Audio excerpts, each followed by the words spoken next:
Hello, I'm Alysha and this is assignment 1 for speech 1311.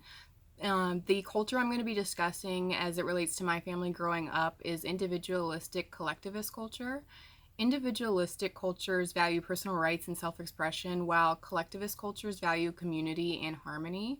I would say that my family is more collectivist than individualistic. I had a large blended family growing up, and the only way to really make that work is by all working together. For example, we all had household chores starting at a young age, and we would split those fairly between us. One person would get one room to clean in the house.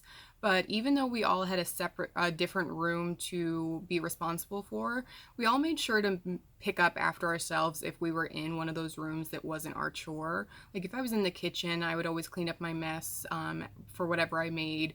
If someone was in the living room petting the dog, they'd always clean up the hair from the dog shedding instead of leaving it for whoever had the living room to vacuum later on. I would argue that we weren't individualistic because we all worked together for the greater good versus just looking out for ourselves. We had a large family in a small house, so we had very little privacy. And while there were conflicts growing up, we were more about collaborating, and we all prefer to avoid conflict now that we're older.